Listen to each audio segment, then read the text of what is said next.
Bueno, ahora sí, muy buenos días para todos y todas. Muchas gracias por su asistencia, por su participación activa en estos espacios que desde la dirección académica, especialmente desde el sistema de acompañamiento estudiantil, nos hemos pensado para fortalecer ese rol del docente tutor que vemos que es tan importante en ese proceso de aprendizaje y en ese proceso y en ese tránsito de los estudiantes que tienen pues en la universidad.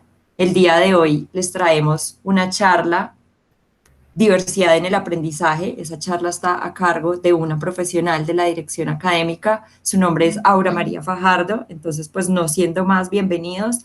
En un momento vamos a pasarles un formulario para su asistencia y que estén muy bien, que disfruten mucho la sesión del día de hoy. Bueno, muchas gracias, Angie, y buenos días para todos y para todas. Lo primero que voy a hacer es poner mi cámara para que me puedan poner, claro, el rostro a esta voz. Angélica ya me presentó, mi nombre es Aura María Fajardo Sandoval. Soy, soy antropóloga, magíster en educación y desarrollo humano y desde el 2017 trabajo para la dirección académica específicamente en el sistema de acompañamiento estudiantil. Y esto es importante comenzar por allí porque esta charla, que tiene como también tintes de taller, está orientada sobre todo, o pues como su objetivo principal es lograr que reflexionemos sobre las implicaciones que tiene considerar la diversidad en el aprendizaje que tienen pues todos nuestros estudiantes y las personas en general dentro de los procesos pedagógicos y de acompañamiento. Ese acompañamiento que muchas veces se debe hacer en el rol del par tutor. Todo esto intencionado a partir de la experiencia que como sistema de acompañamiento académico en la sede Manizales hemos recolectado, ¿sí? Es decir, desde donde nosotros como sistema de acompañamiento acompañamos a los estudiantes en sus diversas formas de aprender. Entonces, para comenzar, yo los voy a invitar a que vayamos a este Jamboard. Denme un momento, voy otra vez a salirme para compartirles el link y que puedan responder a esta pregunta que están viendo en este momento en pantalla, pues la que estoy proyectando. Denme un momento. Listo, acabo de compartir el link. Los invito y las invito a todas a acceder a este Jamboard y comenzar a dejar su respuesta bien a una de las preguntas o a las dos. No hay problema con eso. Entonces, pues la invitación es a que tomemos 1 o 2 minutos para contarnos, compartirnos, todos los que estamos hoy acá, qué sabemos, qué conocemos, qué hemos escuchado, qué hemos aprendido desde la experiencia como docentes a propósito de la diversidad en el aprendizaje. O si no hemos, digamos que tenido la oportunidad de ahondar sobre este tema, qué les gustaría aprender o qué les gustaría llevarse. Pueden tomar un post-it de este lado, miren acá donde yo estoy mostrando las notas adhesivas son los post-it, pueden tomarlo allí o también pueden hacer un texto con el cuadro de texto, aunque la recomendación sería el post-it, yo creo.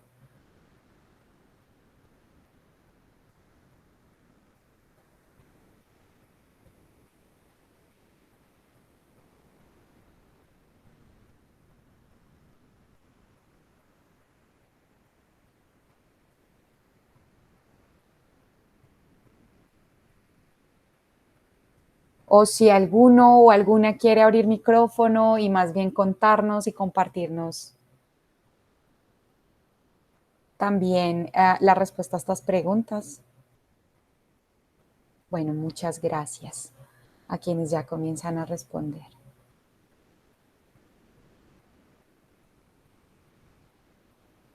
Voy a ir leyendo algunos comentarios. Bueno, una persona nos dice, no conozco sobre este tema. Otra persona nos dice, diferentes posibilidades de crecimiento en el intercambio de saberes, donde aprende quien enseña y enseña quien aprende. Uy, interesante aporte. Bueno, otro comentario que nos dejan. Todas las personas aprendemos de manera diferente. La persona que hizo ese comentario prácticamente la tiene clara. Y hoy en este taller vamos a ver desde diferentes aproximaciones teóricas cómo se sustenta esa afirmación de que todas las personas en efecto tenemos formas distintas de aprender.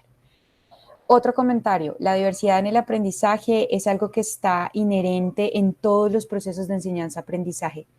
Es real, voy a ir como repartiendo también estos otros comentarios. Bueno, y finalmente voy a leer estos últimos dos. Dicen, en realidad no estoy familiarizado con el tema. Entiendo que algunas personas aprenden a partir de lo que ven, otros a partir de lo que oyen y otros a partir de lo que tocan. Bueno, muy interesante porque allí estás hablando de uno de los muchos modelos que existen. Eso también lo vamos a abarcar en el taller. Luego, este último nos dice, diversidad en el aprendizaje, conocer y entender las características de nuestros estudiantes y entender que sus dinámicas de aprendizaje son diferentes. Todos somos diferentes, aprendemos de manera diferente. Bueno, muy bien. Muchísimas gracias a todos y a todas las que participaron de este espacio. Ay, acá hay otro comentario, no me voy a ir sin leerlo. Diferentes formas y dinámicas de priorizar cómo se incorpora la información. Bien, muy interesante también este último comentario. En conclusión, todo lo que han dicho tiene relación con lo que vamos a tocar hoy, de manera que esperamos que al final de este taller, pues digamos que hayamos cumplido las expectativas de todos los que están hoy acá presentes. Voy a regresarme a la presentación. Denme un momento, aquí, listo. Y me voy a regresar a esta presentación para presentarles la agenda. Esta agenda, para que lo tengamos en cuenta, recuerden, parte de contar esos lugares de enunciación teóricos desde donde, como sistema de acompañamiento académico de la sede, nos paramos para trabajar la diversidad en el aprendizaje con los estudiantes, con los docentes y en general, desde estas posturas que vamos a presentar aquí, es desde donde nosotros solemos trabajar y desde donde hemos recogido una amplia experiencia en términos de diversidad en el aprendizaje. Y aquí hago un paréntesis, una acotación antes de iniciar, y es que recordemos que la diversidad abarca múltiples dimensiones.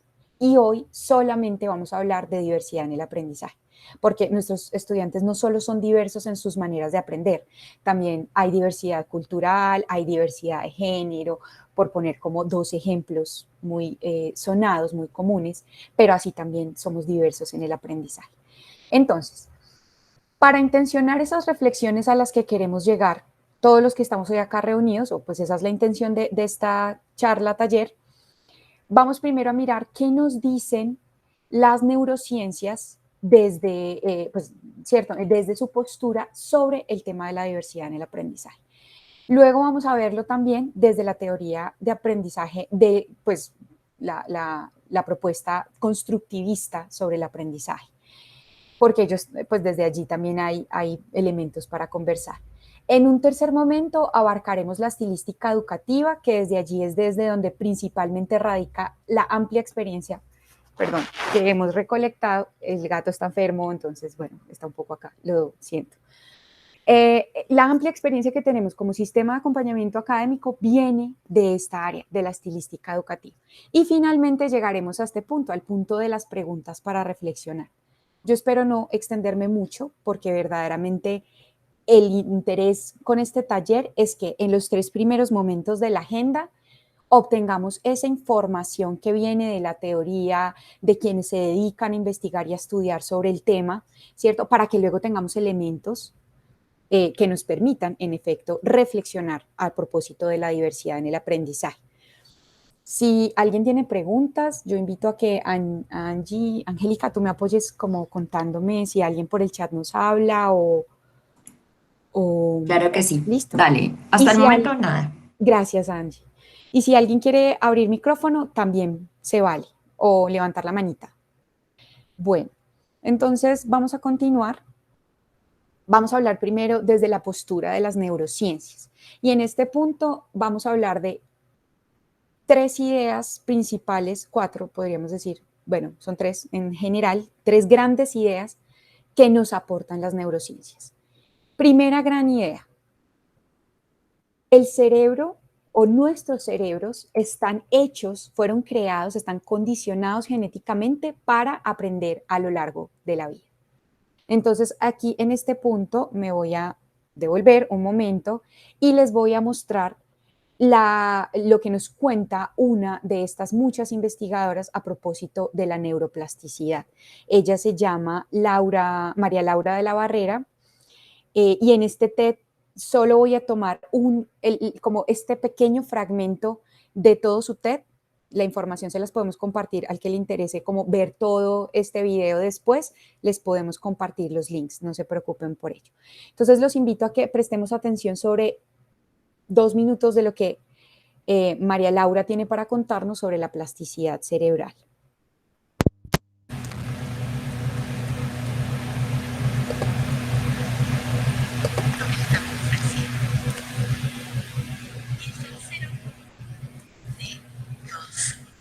Temas que tienen las neurociencias al ser tomado en la educación es el famoso periodo de plasticidad neuronal o cerebral, lo pueden encontrar así también.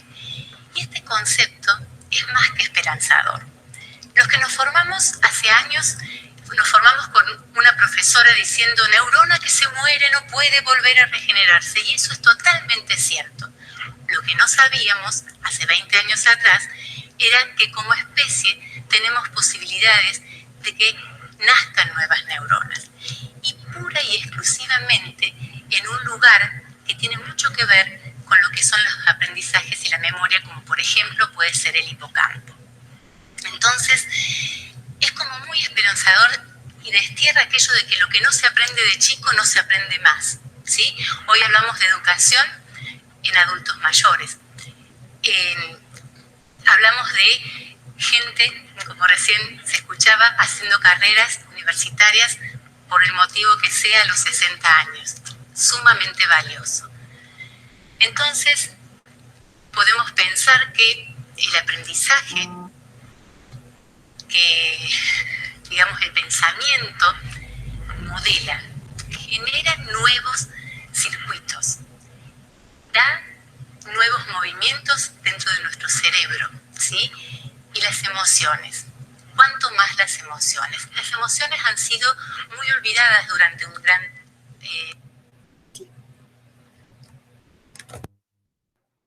Bien, vamos a dejarlo por acá. Entonces, ay, perdón, era acá, lo siento. Vamos a mirar, aquí lo que nos dice María Laura, en otras palabras, es que sí podemos aprender a lo largo de la vida porque hay estructuras neuronales que sustentan el que podamos hacerlo así.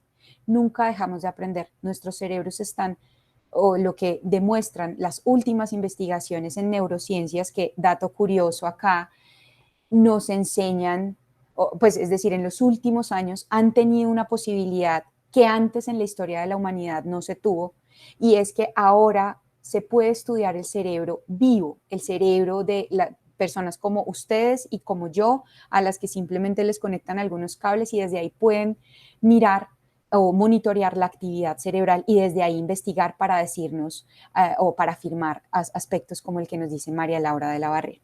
El segundo lugar, ya se los adelanté un poco acá en la presentación, o la segunda gran idea que aprendemos de las neurociencias es que sí, los cerebros, el desarrollo de los cerebros está supeditado al ambiente en el que se desarrollan o en el que pues interaccionan, en el que se desenvuelven, inclusive al nivel de determinar las fortalezas y habilidades individuales de cada quien. Y a este respecto, tenemos a Michael Merzenich, que es pues, un neurocientífico reconocido, ha investigado muchísimo y suficiente sobre esa neuroplasticidad o la plasticidad cerebral o esa capacidad del cerebro de funcionarnos para que lo que necesitábamos hace 10 años saber y aprender, lo pudiéramos saber, y lo que necesitamos hoy igual lo podamos hacer, aunque pueda ser diferente. Entonces, vamos a ver también este corto TED. Para este TED es importante aclarar, él viene hablando aquí del desarrollo del cerebro, y viene hablando del desarrollo desde que el cerebro es de un intrauterino, bueno, el desarrollo del cerebro a nivel intrauterino y cuando se nace, los primeros años de vida, y en este punto del video, él comienza a hablar del cerebro del niño. Entonces, aquí, ay, lo siento, creo que lo tengo en subtítulos que no son. Voy a dejarlo en los subtítulos en español. Listo. Entonces, en este video y en este punto específico está hablando de todos los dominios que ya comienza a tener un cerebro del niño. Y pone aquí un ejemplo muy importante para demostrar esto último que hablé en la presentación sobre cómo el ambiente sí determina esas habilidades individuales de cada ser humano. Y esto es así por el cerebro. Entonces, los invito a prestar atención.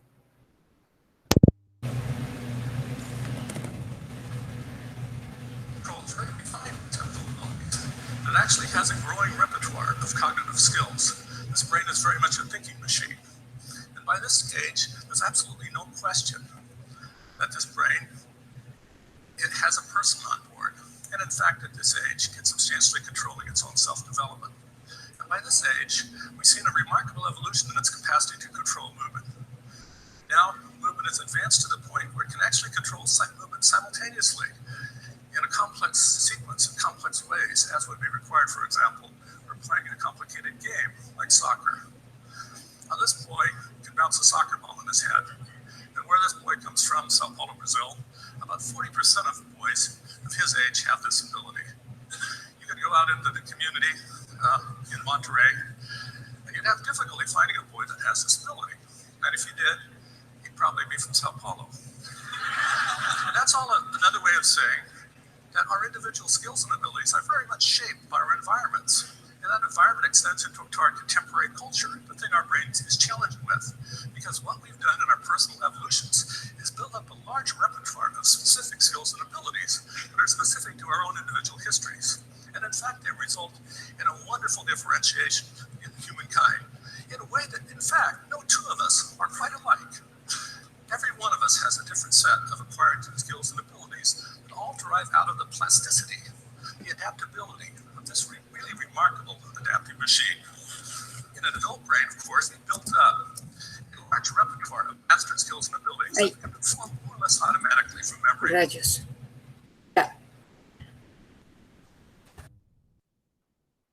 Bien. Hasta este punto y después de haber visto estos dos videos, ¿algún profe o algún asistente tiene alguna pregunta o algo que quisiera mencionar? ¿Algún comentario?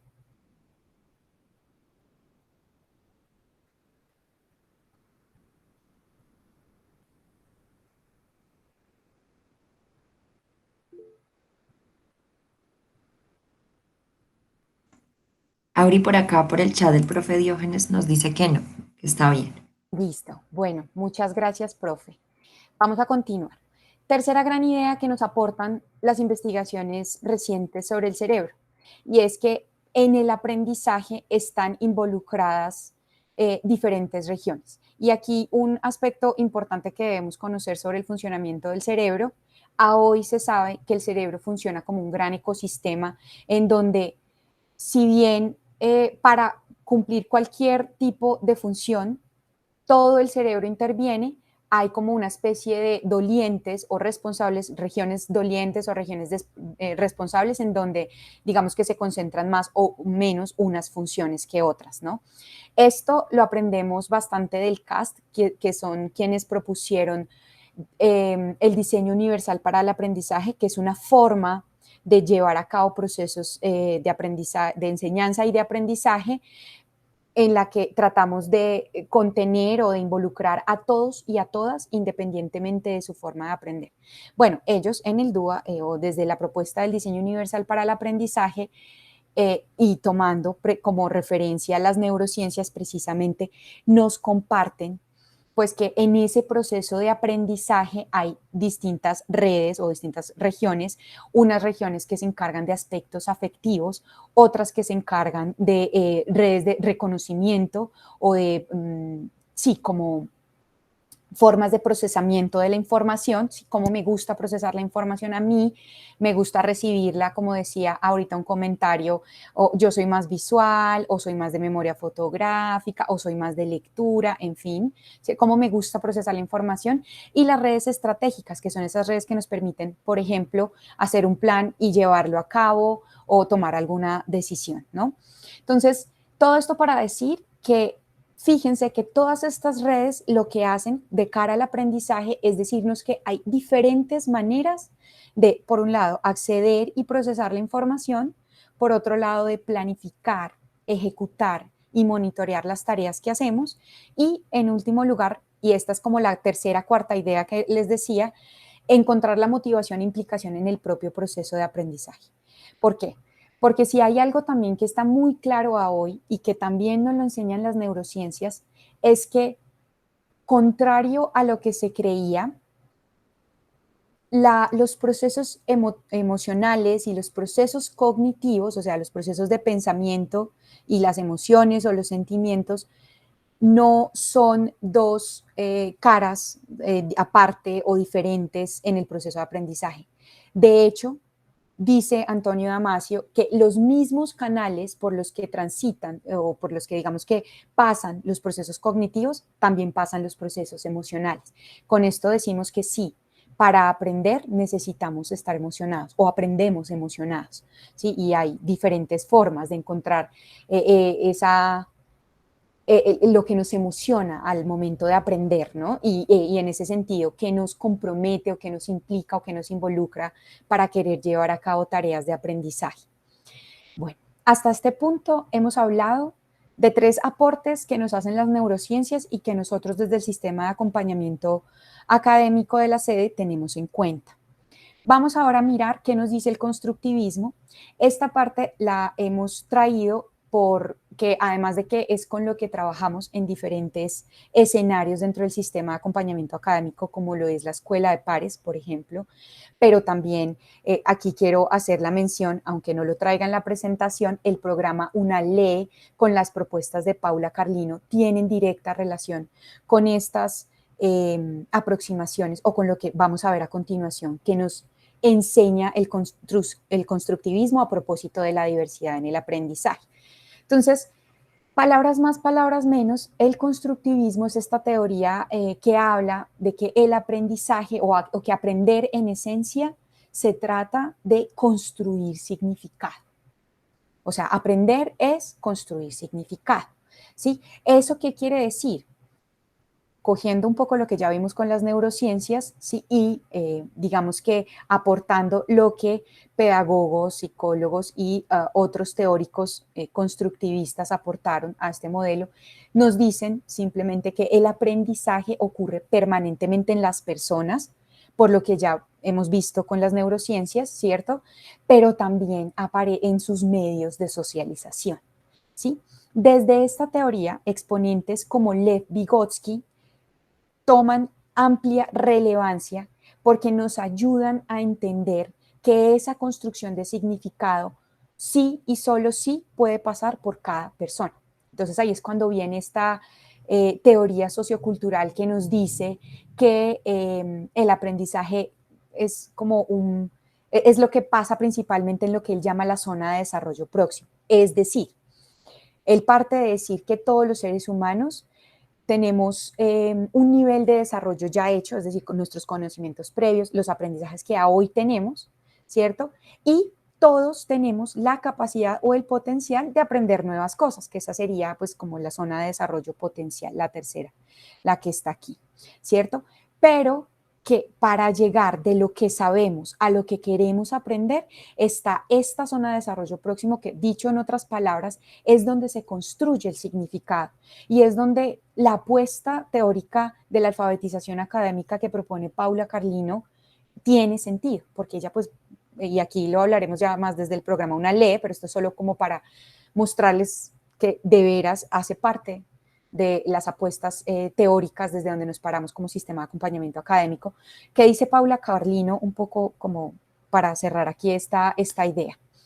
Ella nos habla de que esos procesos de alfabetización académica tienen mucho que ver con enseñarle al estudiante el lenguaje de cada disciplina. Y este lenguaje, pues obviamente pasa a través de escenarios de lectura, de escritura y de oralidad. Y nuestros estudiantes no son más que aprendices, o sea, cuando llegan en un primer semestre, incluso a veces quinto, sexto, ellos siempre van a llegar y van a estar allí en esta, o sea, es esa zona de desarrollo próximo en donde está el rol que como agentes educativos tenemos para intencionar que el estudiante, mirándolo ya con la mirada de Paula Carlino, digamos que aprenda el lenguaje disciplinar. Sí, y pues el lenguaje disciplinar, que lo aprenda desde la lectura, desde la escritura y por supuesto desde la oralidad. Bien, hasta este punto, ¿alguien tiene alguna pregunta o algún comentario?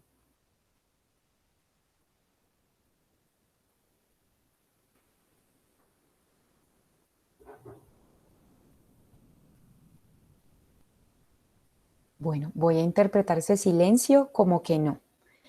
Vamos a pasar ya a el tercer aspecto. Este tercer aspecto es, de hecho, el más amplio de toda la charla propuesta para hoy y traemos en él 2 ejercicios. Entonces, para los ejercicios yo les voy a recomendar que estemos listos para volver al Jamboard. Ya lo vamos a ver, a mi indicación lo vamos a ver. Entonces, hasta aquí dejamos como los aportes que nos trae el constructivismo para hablar sobre la diversidad en el aprendizaje. Y es que sí, la diversidad en el aprendizaje pasa, pero pasa en relación con lo que en procesos internos sucede a nivel del desarrollo del cerebro, pero también mediado por lo que pasa en el ambiente. Lo dicen las neurociencias, pero lo resalta también el constructivismo. Aprendemos con otros y de otros. Bueno.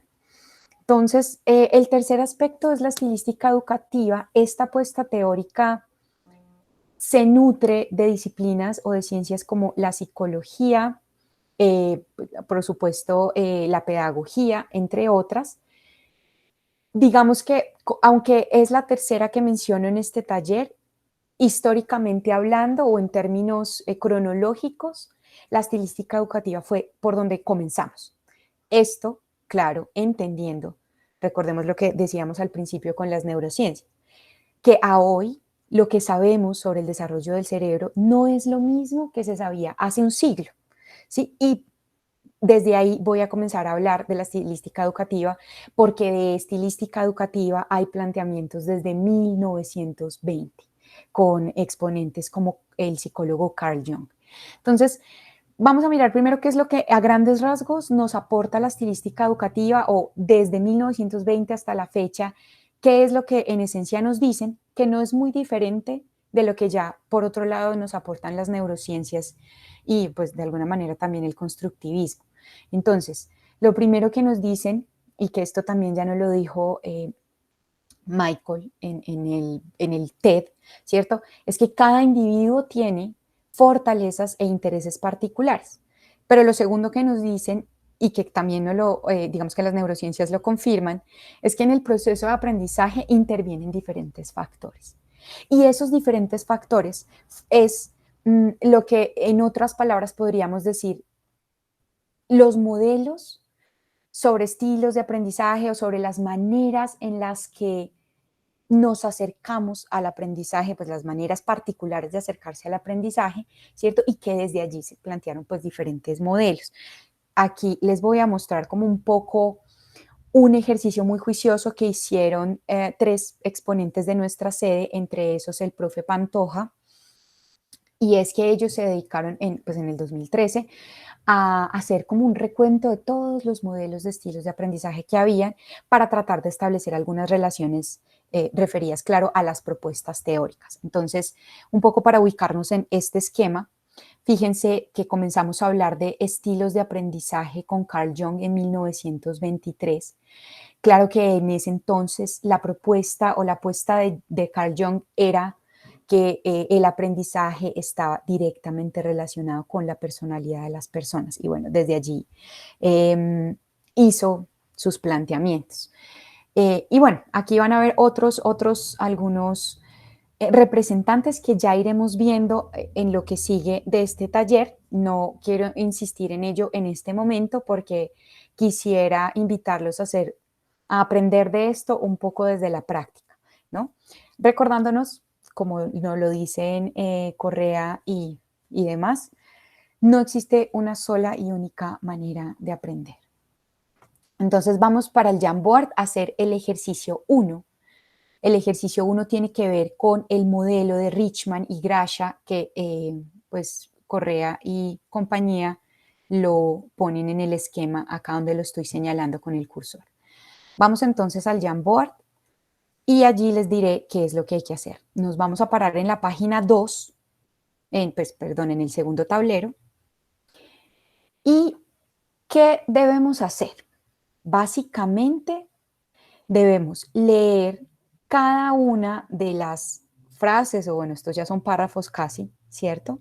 Que aparecen allí de la A a la F, y este es un ejercicio individual, no es necesario que lo compartan, si lo quieren hacer, desde luego, invitados, pero la idea es que lean cada una de estas frases y traten de identificar con cuál se sienten más identificados o identificadas. Les voy a dar para ello 2 minutos. Perdón, ¿me puedes decir cómo llegar a ese tablero? Porque al primero llegué con el enlace que mandaste, ¿cierto? Sí. Ahora con el segundo llego al mismo de la vez pasada. ¿Cómo paso al siguiente? Mira, acá arriba. Ya lo vi. Acá está la flechita Okay, para sí. pasar al siguiente tablero. Listo, perfecto, gracias.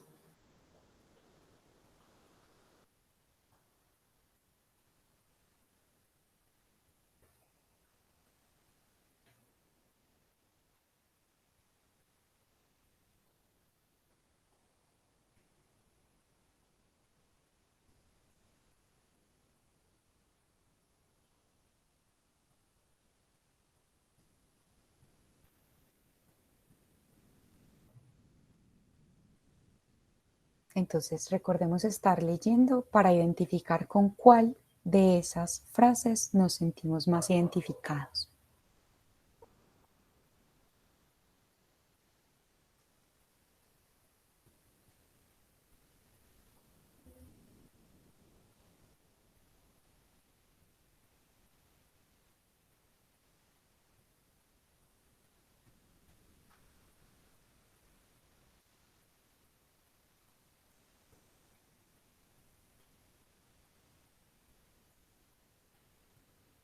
Bueno, en mi reloj ya han pasado 2 minutos. ¿Vamos bien o creen que necesitan más tiempo?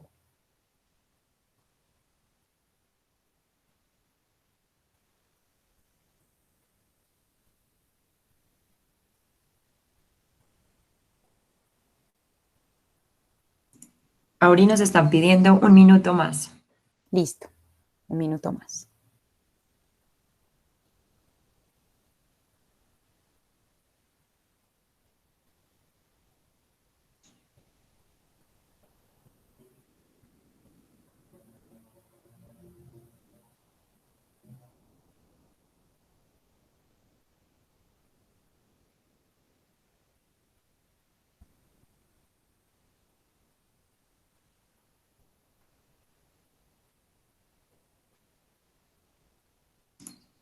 Ya me pasó a mí el minuto. Sí, ya Sí, el cierto. profe que pidió el minuto ya nos escribe que ya está ley. Listo, está bien, pero como hablamos de diversidad en el aprendizaje, por eso es necesario darle a todos el tiempo que necesiten, ¿no? Volvemos aquí a la presentación. Bien, no es necesario que lo compartan, pero quien quiera compartir puede escribir el número, pues la letra, perdón, no es el número, es la letra que corresponde a la frase con la que más identificado o identificada se sintió. No tiene que compartirlo, pero sí tenerlo presente para lo que vamos a hacer a continuación, ¿cierto? Entonces, esas 6 afirmaciones que acabamos de ver y que tienen en el Jamboard, es decir, aunque no las esté proyectando, pueden acceder al Jamboard y mirarlas desde allí y hacer el ejercicio de contrastar, son en realidad 6 estilos de aprendizaje propuestos por Richman y Gracia en 1974. Esos 6 estilos, ellos los propusieron en 3 dimensiones bipolares. ¿Eso qué quiere decir? Quiere decir que es un continuo, es decir, nosotros no es que necesariamente debamos estar estáticos en que mi frase es la A o mi frase es la D o la C, sino que estamos en un continuo en donde en ciertas situaciones o posiciones preferimos más una que la otra. Entonces, creo que a algunos les pudo haber parecido complicado el ejercicio de tener que escoger una sola frase. ¿Quién me quiere confirmar? ¿Les costó escoger una sola frase o más bien fue muy fácil?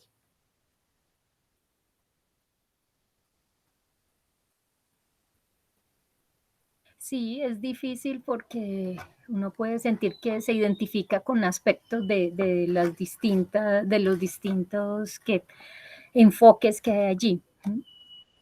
Exacto, profe, así es. Entonces, fíjense, ¿cuáles son los 6 estilos que ellos identificaron en las 3 dimensiones bipolares? Son el dependiente e independiente, que corresponden, los números que ven entre los paréntesis son el número de la frase, ¿cierto? Que en realidad eran como un poco la descripción de lo que quiere decir cada uno de esos estilos. Y fíjense que en el sentido de su... sí, valga la palabra, de su bipolaridad, podemos decir que a veces podemos ser más competitivos o más colaborativos, más dependientes o más independientes, más elusivos o más participativos, pero esto es como simplemente un ejercicio para mirar una de las múltiples formas o aproximaciones ante la diversidad en el aprendizaje vista desde la estilística educativa. Recuerden que aquí están Gracia y Richman. Vamos a hacer el siguiente ejercicio.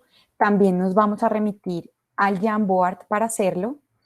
Y en este ejercicio vamos a mirar la propuesta de Kolb. Entonces me voy a volver a devolver y los voy a invitar a ustedes a que lo hagan también al Jamboard. Ubiquen el tablero número 3. Recuerden aquí la flechita. Nos vamos con la flechita al tablero número 3. En este ejercicio, este es más corto, lo que tienen que hacer es que ante las proposiciones que ven, A, B, C y D, organícenlas según sus preferencias de aprendizaje. O sea, para ustedes, en esas 4 frases, ¿qué es lo más importante y luego qué es lo segundo más importante? Y así hasta terminar. Organícenlas, por favor. Para ello les voy a dar un minuto.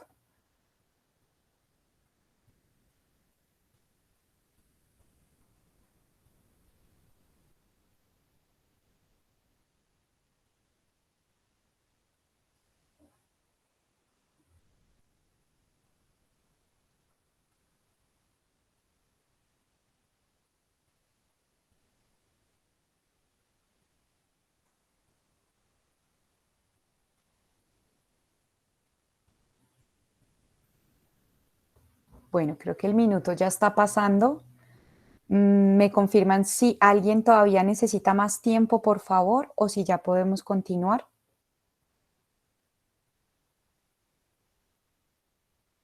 Listo. Listo. Bueno, yo le voy a hacer caso al profe que nos acaba de decir que listo. Bien, organizadas ya estas, ay, perdón, otra vez la embarré, es acá. Organizadas ya las frases, vamos a poder entender qué es todo esto que nos hablaba Kolb.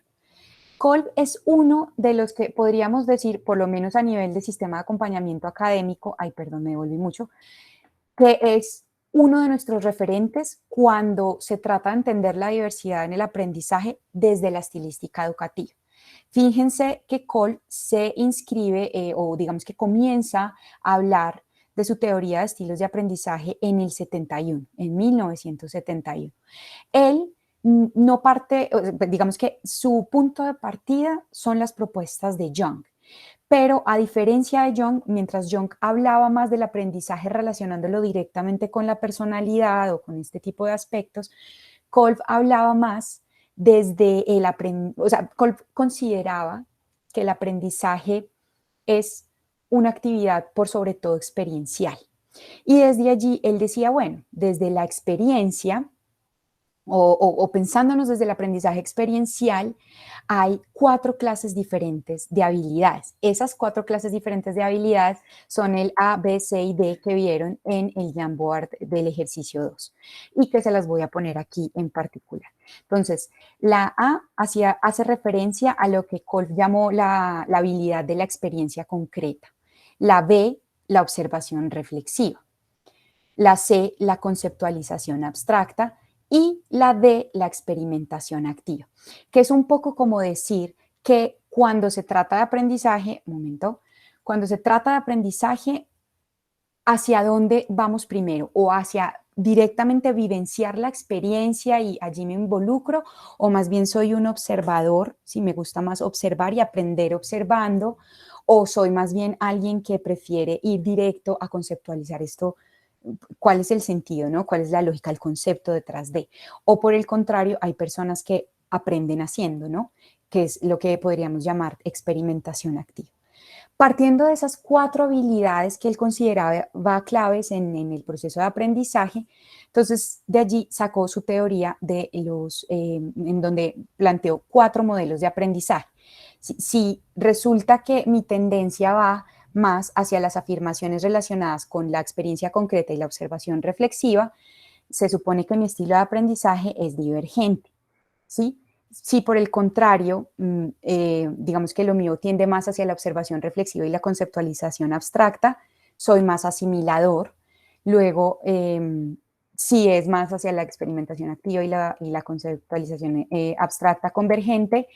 Y finalmente, el acomodador.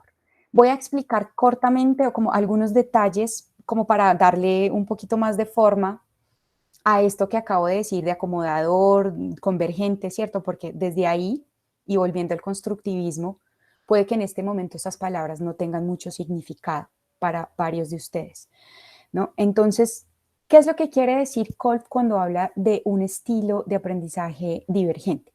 Habla de personas que están más interesadas o que al momento de aprender les gusta más aprender interactuando con otras personas, con otras culturas, voy a poner un ejemplo de la vida real de clases, con un profesor que les dice, ante X tema, vamos a mirar la postura del autor A, del autor B y del autor C. Esos son, digamos, tipos de ejercicios que gustan en las personas que tienen un estilo de aprendizaje divergente. Son las personas pues, con este estilo de aprendizaje, desde la propuesta de Kolb, son personas imaginativas, emocionales, que son muy buenas recogiendo información, digamos, dejémoslo por ahí. Los asimiladores, por su parte, no están más interesados en las personas, pero sí y sobre todo en la información. Entonces son más los que tienden a hacer análisis lógicos o son más los que conversan con desarrollar teorías, ¿cierto? Con lo que ya llamaríamos como tal la conceptualización abstracta de la que nos hablaba Kolb en esas habilidades requeridas para aprender. Por otro lado, los convergentes. Las personas con el estilo de aprendizaje convergente desde esta teoría de Kolb son personas que están más atraídos por las tareas técnicas, ¿no? Entonces, quizás no es tanto de la observación reflexiva, de leer el autor A, B y C y D, pero es de póngame ejercicios. Bueno, entonces ejercicios desde... Yo sé que en el cálculo hay, digamos que distintas aproximaciones para hacer, por ejemplo, integrales, ¿no? Entonces, desde la perspectiva de L'Hopital, creo que es una. No, yo soy un poco ignorante de estos temas, pero lo aprendo con los estudiantes. Sé que existe una que es L'Hopital y bueno, y así hay varias, ¿no? Entonces, el convergente sería más el que nos dice, no, profe, no me ponga a leer, a mí póngame a hacer ejercicios desde el planteamiento de desde el planteamiento de este otro y desde el de este otro, ¿sí? O son personas que también, y en ese sentido, son muy buenas resolviendo problemas, ¿no? Porque son más del, digamos que del hacer, pero no como los acomodadores. Los acomodadores son esos que hablamos que aprenden haciendo, ¿no? Son expertos o digamos que desde esta teoría nos dice Kolb, los acomodadores son esos que se proponen un plan y hallan la manera de, o sea, son muy buenos para llevar planes a cabo, es lo que quiero decir, ¿sí? Son supremamente interesados por todo lo que sean nuevos retos, nuevas temáticas, entonces quizás tal vez un asimilador es como no, yo quiero encontrar cuál es la lógica detrás de esto, quiero encontrar, más desde el análisis, los acomodadores son más desde el venga y hacemos, ¿no? Y en ese venga y hacemos también gustan de trabajar con otros. Entonces, un poco desde aquí expliqué qué quiere decir cada uno de estos estilos de aprendizaje desde la perspectiva de Kolb. Yo en este punto, pues quisiera escuchar si hay algún comentario, alguna reflexión que haya surgido de estos 2 ejercicios hasta este momento, antes de continuar.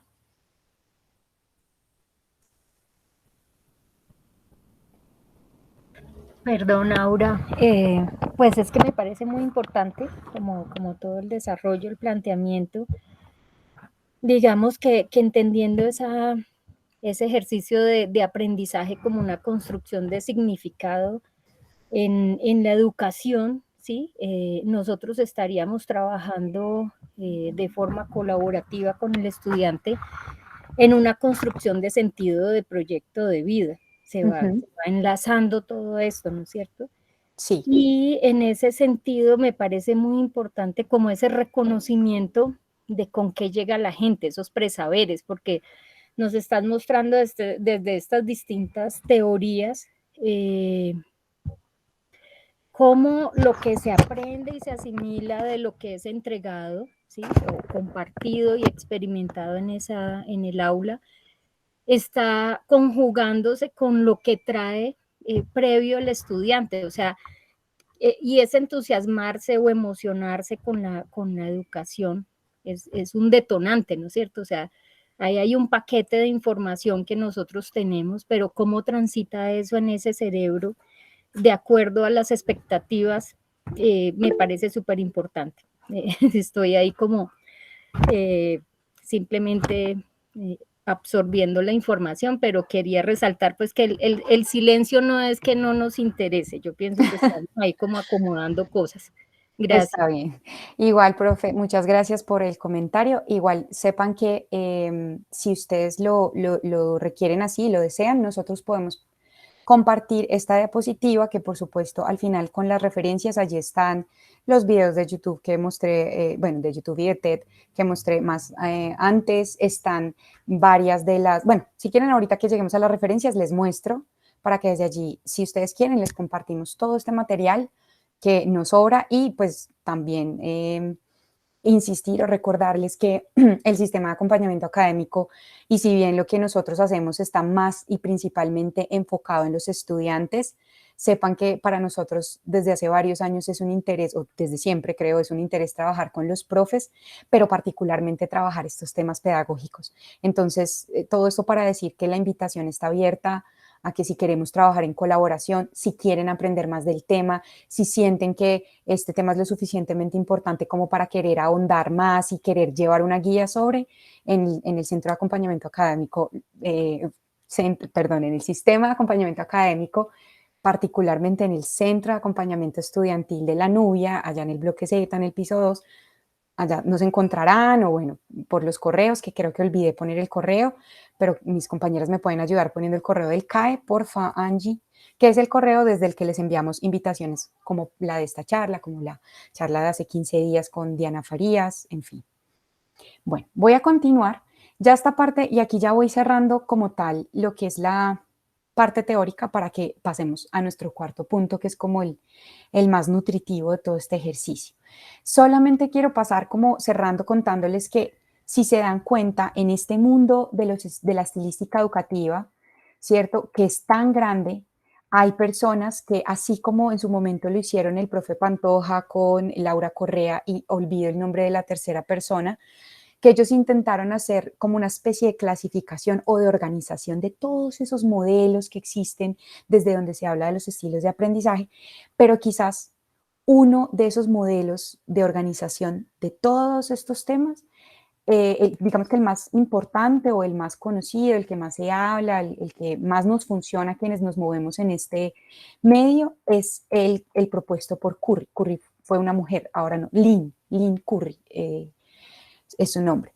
Ella propuso el modelo de la cebolla, o pues en realidad es como una especie de metáfora de la cebolla.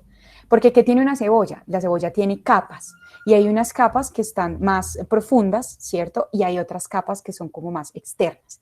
Entonces, lo que hizo Curry fue eso, fue coger esos distintos modelos o teorías de los estilos de aprendizaje y pues encontró que hay unos modelos o estilos que se centran en investigar o en entender la diversidad en el aprendizaje, perdón, desde las preferencias instruccionales, o sea, como desde las estrategias que utiliza el estudiante para acercarse al conocimiento. Voy a poner un ejemplo pequeño. Está el estudiante que ante una actividad de lectura que deja un profesor, coge la lectura y de una comienza a hacerla. Sí, y puede que la termine, puede que no, puede que después no sabemos qué hace, ¿cierto? Pero hay otros estudiantes que por el contrario aplicarían una estrategia que es la estrategia de la prelectura, que pues para recordarla aquí rápidamente, es decir, que antes de sentarse a leer, es mirar el texto, familiarizarse con él, leer títulos y subtítulos, si tiene índice o resumen, o como leer algunos fragmentos del texto. ¿Para qué? Para lo que decía ahora la profe, yo no estoy viendo quién habló, entonces no sé cómo te llamas, no logro La reconocer profe tu... Gloria habla. Gracias, la profe Gloria. Entonces, digamos que hablándolo desde la profe Gloria, desde lo que nos decía la profe Gloria, la estrategia de la prelectura es una estrategia que le permite al estudiante hacerse a conocimientos previos sobre ese texto que se dispone a aprender. Y lo que quería decir es que como hay estudiantes que simplemente no hacen la tal prelectura, hay otros que sí. Y de eso hablan, bueno, y los modelos de estilos de aprendizaje que Curry nombró aquí en las preferencias instruccionales tienen que ver con esos aspectos, que si se fijan, al igual que en la cebolla, son como capas o son niveles más externos. Y con ello lo que nos quería decir Curry es que son niveles que sí dependen muchísimo del entorno. Y el entorno podemos ser a veces nosotros mismos los docentes, porque nosotros como docentes también les enseñamos estrategias de aprendizaje. O un poco esa es la invitación de Paula Carlino cuando nos habla de la alfabetización académica, ¿no? Enseñar estrategias de aprendizaje como ejemplo la prelectura que acabo de mencionar. Bueno, el segundo nivel, aquí los hablo en desorden, tal vez no en el de capa más externa, capa más interna, aquí los hablo en desorden, porque así también suelen presentarlos, es el nivel más profundo. Y es el nivel que Curry llamaba el que habla o el que se refiere a los estilos, perdón, a la personalidad cognitiva del estudiante. Es decir, aquí es donde podríamos meter a uno de los que inició el tema de la estilística educativa, es decir, a Carl Jung, que hablaba de cómo el aprendizaje tiene relación con aspectos profundos ya de la personalidad, o sea, es decir, como ya no solo abarca mi preferencia a la hora de escoger X o Y estrategia para aprender, sino que aquí ya estamos hablando de cómo me gusta también procesar la información, recibirla, apropiarla, practicar. Estamos hablando de, mejor dicho, todo lo que haría nuestro cerebro a partir de la información, nuestro cerebro, nuestras fortalezas, habilidades, capacidades individuales, nuestro contexto, el ambiente, la cultura en la que nos movemos, nacimos, crecimos, etc. Y desde esta capa o este nivel, como lo podemos ver con la cebolla también, al ser el nivel más profundo, es el nivel menos expuesto al entorno y por ende es el que menos afectación del entorno tiene. Aquí estamos hablando de aspectos más que vienen con el estudiante, con la persona. El tercer nivel, que es un nivel intermedio, es el que Curry llamó el de procesamiento de la información y es donde generalmente están muchísimos de los modelos de estilos de aprendizaje y particularmente el del último ejercicio que hicimos, el de Kolb. Ya lo voy a mostrar acá. Entonces, si se fijan, lo que hice entre esta diapositiva anterior fue tomar esos tres niveles, desde el nivel exterior, que son las preferencias instruccionales, hasta el nivel interior, que es el de la personalidad cognitiva, para mostrar un poco los ejercicios que hicimos y la experiencia del sistema de acompañamiento académico de la sede con la estilística educativa, donde se inscribe desde el modelo de la cebolla, desde el modelo de Curry.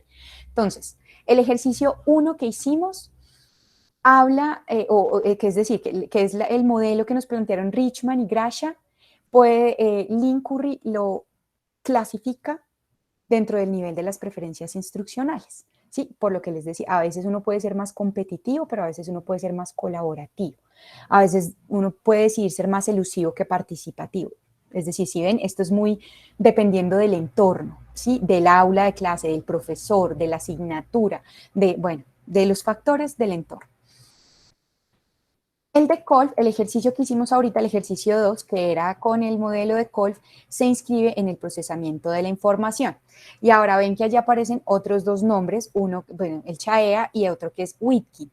Están en rojo porque con ello he querido decir que desde el sistema de acompañamiento académico y parados a entender la diversidad en el aprendizaje desde la estilística educativa, nosotros hemos adoptado las propuestas CHAEA Y recientemente en realidad es desde este trienio que está terminando, estamos trabajando mucho con los estilos cognitivos. Y esto tiene dos razones en esencia.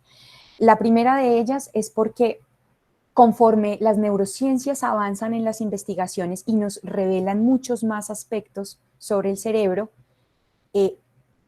los estilos de aprendizaje, y bueno, además hay mucha investigación que también está hablando de que tal vez estos modelos o estas aproximaciones desde la estilística educativa están perdiendo mucha validez, porque existen de hecho investigaciones que demuestran que pese a que algunos profes toman algún modelo de estilos de aprendizaje para pues, tratar de entender la diversidad del aprendizaje, esto no representa resultado, pues en relación con los resultados de aprendizaje como diferencias significativas. Eso es lo que han mostrado.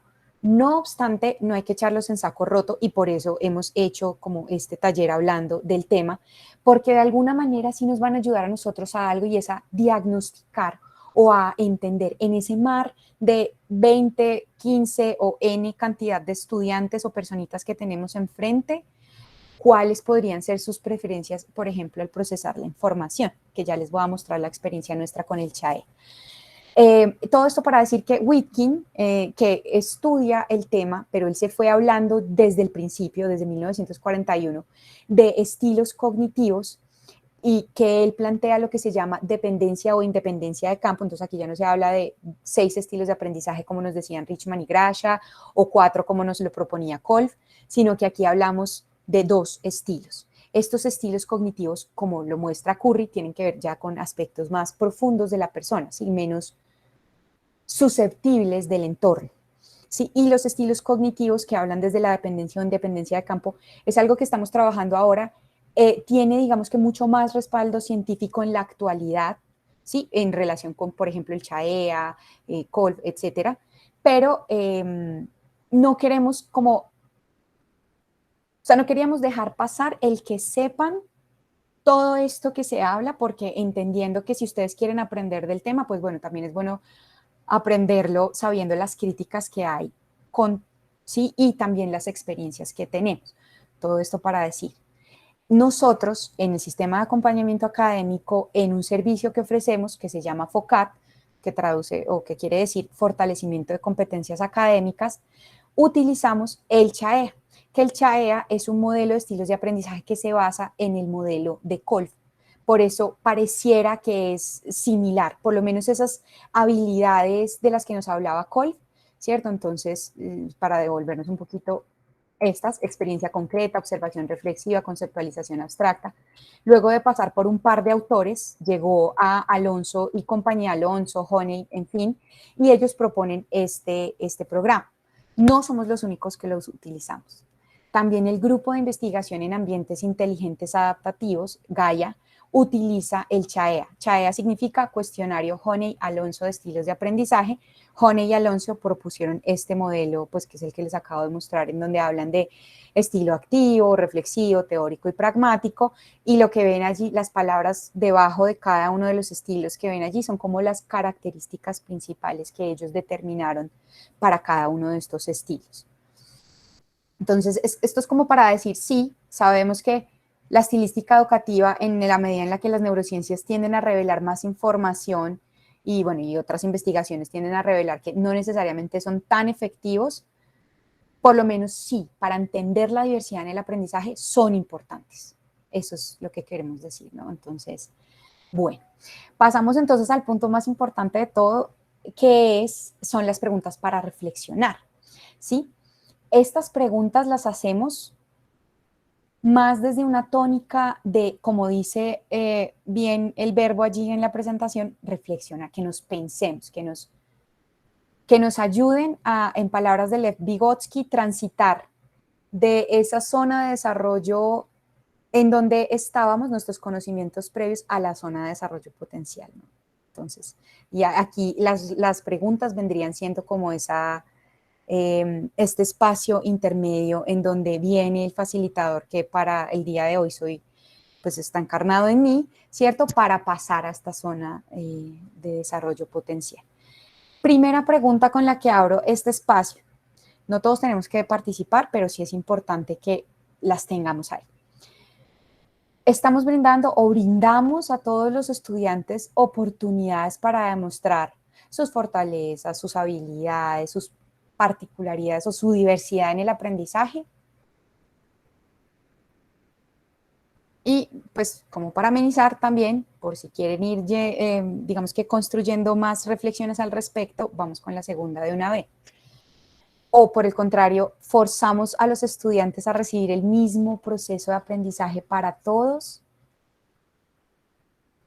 ¿Ustedes qué dicen?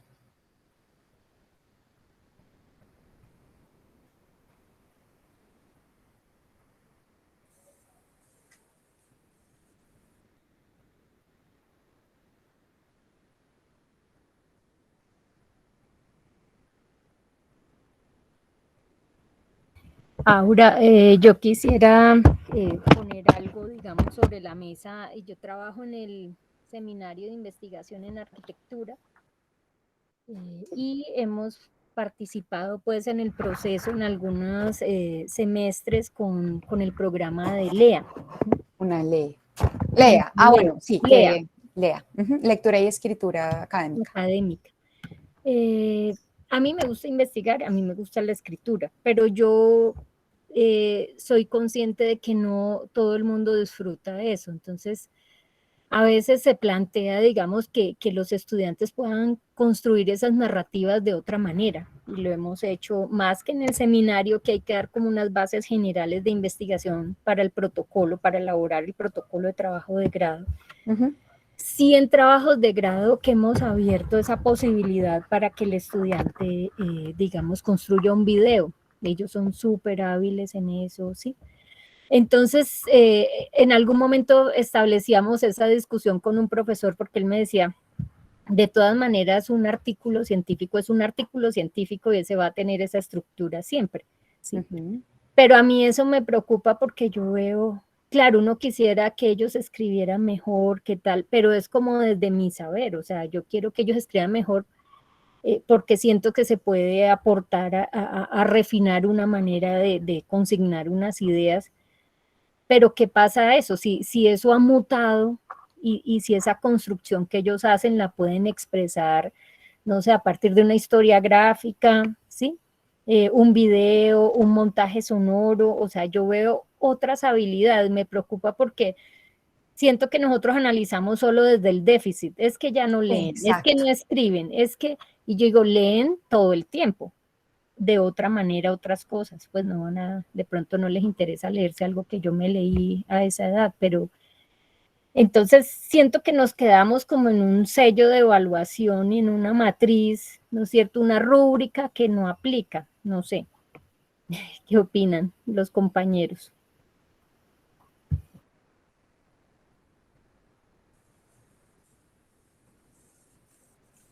Pido la palabra un momentico.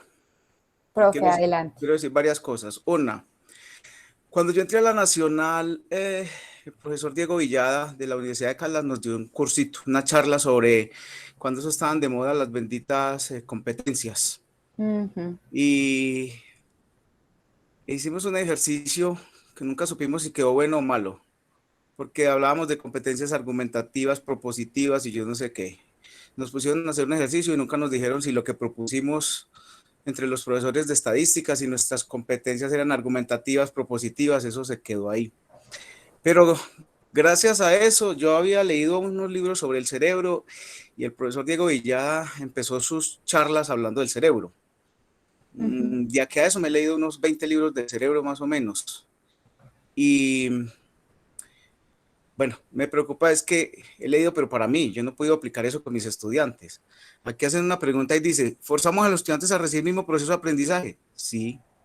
Sí, yo nunca hago un test cuando cojo un curso de estadística 2, yo nunca hago un test si hay 10 estudiantes que son visuales, 15 auditivos, 20 autónomos. No, yo arranco el curso con unos contenidos. Entonces, eso a veces me preocupa, ¿cierto? Leo y aprendo cosas para mí, pero que yo pueda practicar eso con mis estudiantes, no. Hablando con unos compañeros que son de magisterio, me decía un amigo, me decía, esto de los logros, eso de las competencias, eso es lo mismo, eso al fin y al cabo es un objetivo que uno plantea en un curso. Es que llegan los académicos a cambiar las cosas. y entonces ya no se llaman, dizque, hoy día se llaman dizque los DBAs, los deberes, los derechos Derechos básicos de básicos de aprendizaje. aprendizaje. Él me decía, eso es lo mismo, o sea, entonces a cada rato vienen académicos a cambiarnos conceptos que son los mismos. ¿Qué hace un profesor cuando llega a un curso? Pues plantea unos objetivos, dice, este curso, al finalizar el curso, el estudiante será capaz de hacer o de resolver tales y tales cosas. Tenemos unos problemas, nosotros tenemos un tiempo limitado para dictar unos contenidos, para hacer unas evaluaciones, y a veces nosotros no podemos ponernos a jugar, que es que si unos estudiantes son visuales, entonces los voy a poner a hacer tal cosa, que es que si son auditivos, los voy a poner a hacer tal otra, o que aprender jugando, o que vamos a aprender es que aprendizaje basado en problemas. Hace poco estuve en una charla de la sede de Medellín, y eso no es tan sencillo. Para uno llevar un problema a un aula de clase, el profesor tiene que saber mucho, y mucho es muchísimo. No es que ese profesor dice, llevo un problemita ahí, no. ¿Qué pasa si un estudiante le sale a uno con una solución que es factible, pero el profesor no la conoce? ¿Cómo defiendo eso? ¿O cómo le contraargumento a un estudiante? Entonces hay unas metodologías que son muy complejas. Y lo otro es que yo hice un cursito una vez, y eso se resumió en 3 palabras, en IRA. La I es impresión, la R repetición y la A asociación. Ujú. O sea, si uno quiere aprender algo, primero debe impresionarse, primero debe tener interés. La pregunta es, un estudiante de, no sé, de nuestras carreras ve 50 materias. ¿Será que un estudiante de verdad le interesan las 50 materias? O él lo que quiere ser es ingeniero industrial, pero de pronto no le gusta taller 3 y le dejan un problema de motivación a un docente. Entonces yo creo que aquí la cosa es muchísimo más compleja. Y hay muchas cosas de lado. También yo trabajé en varias universidades, me han dado cursos de pedagogía, yo vi a Vygotsky, yo vi a Piaget, y yo nunca he podido asentar esas metodologías. ¿Yo qué hago? Yo llego, hago lo mismo, por eso quise intervenir acá.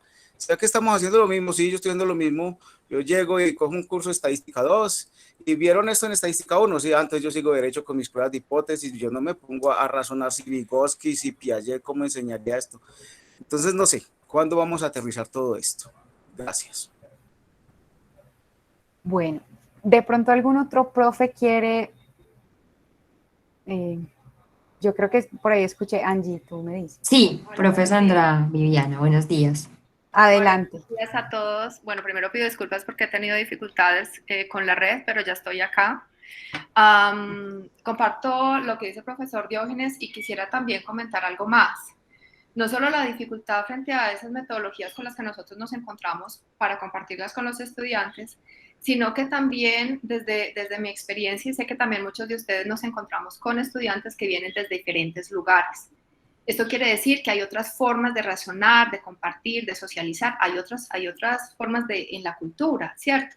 Los estudiantes que vienen de las comunidades indígenas, los estudiantes que vienen de las comunidades afro, y son otras formas de razonar, ¿sí? Entonces encuentra uno con esta diversidad en el salón de clases y el aprendizaje no es el mismo, ¿sí? Hay estudiantes, por ejemplo, yo tengo estudiantes que nunca me participan porque en su personalidad son tan introvertidos. Entonces es uno pensando en los objetivos del contenido del programa y en los objetivos pedagógicos para que el estudiante realmente comprenda, pero uno no logra hacer esa interacción como tal porque el estudiante en su forma de ser es así. Me las puedo inventar, dinámicas, lúdicas, todo lo que uno quiera, pero el estudiante es así. Eso es muy complicado también. Y se puede uno inventar en el video las imágenes, lo que uno quisiera, pues, la forma visual, que los muchachos entran más por lo visual. Y es muy complicado también, lo que quiero decir es que hay que tener en cuenta la diversidad también de los estudiantes. No es lo mismo tampoco, sin que esto suene, pues, de alguna manera, es diferente la manera en que aprenden los chicos y las chicas, la edad en la que están y la procedencia también. Sí, es muy complejo eso. Quiero comentar que yo desde el 2014 estoy dando también una asignatura lectiva. Yo soy de la Facultad de Administración de Manizales y la asignatura se llama Escrituras Académicas. Escrituras Académicas, el propósito es que el estudiante desarrolle competencias comunicativas, orales y escritas. De acá de la sede de Manizales entran todos, los ingenieros, arquitectos, administradores, gestores culturales, entran todos. Y el propósito allí es que el estudiante, bueno, que entienda que cuando uno está hablando de lo académico, pues debe ser riguroso, pero no por ser riguroso va a ser aburrido, lineal, radical, no, que hay muchas formas de mostrarlo. Y entonces allí también vemos esos tipos de textos, desde lo argumentativo, descriptivo, haciendo énfasis en lo explicativo y lo argumentativo, ¿sí? Que el estudiante entienda que cuando ya viene a la universidad, viene a adquirir ciertos conocimientos que va a reflexionar, pero que también va a generar un nuevo conocimiento en compañía de sus docentes y van a generar conocimiento a partir de los laboratorios, experimentos, talleres, trabajos de grado que se traducen en los artículos, ¿cierto? Pero lo que yo quisiera con mis estudiantes es que también desarrollaran esa parte de creatividad en la escritura. Entonces hacemos uso de los esquemas, de los mapas mentales, cognitivos, todo esto que es gráfico para que el proceso cognitivo sea de alguna manera diferente, creativo y que él también se motive.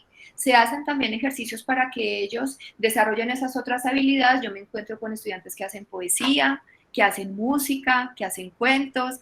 Eso es muy agradable y ellos también ven la cosa distinta, sobre todo los que son de las ciencias naturales. Entonces, pues por una parte es enriquecedor el espacio en escrituras académicas, porque se permite conocer y hacer una interacción que permita hacer un proceso cognitivo respecto al aprendizaje un poco diferente. Pero la pregunta que también quiero hacerles a ustedes es, frente a estos estudiantes que vienen desde estos diferentes lugares con unas racionalidades muy específicas para el aprendizaje y para la interacción. Es complejo. Eso era todo. Gracias. Gracias, profe. Sandra, ¿cierto, Sandra? Bueno. Sí, Sandra Viviana. Gracias, profe. Bueno, ¿alguien más quiere de pronto nutrir esta reflexión que se ha generado desde la profe Gloria, que fue la primera que habló?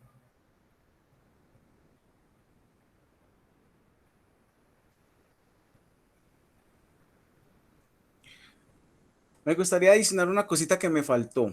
Profe Diógenes, ¿verdad? Y es que, digamos que uno a veces quiere enseñarle mucho a los estudiantes y a uno le gustaría que ellos tuvieran, por ejemplo, una metodología de estudio.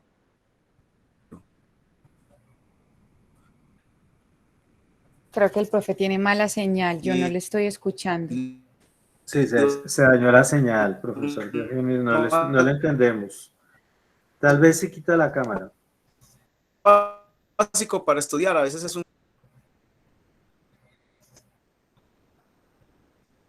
Hola. No. Lo que quería decir es que a veces el sitio de estudio no es el más óptimo para un estudiante y desde ahí empezamos a fracasar. No hablo más porque tengo problemas con mi conexión. Se me ha desconectado varias veces. Sigan y gracias.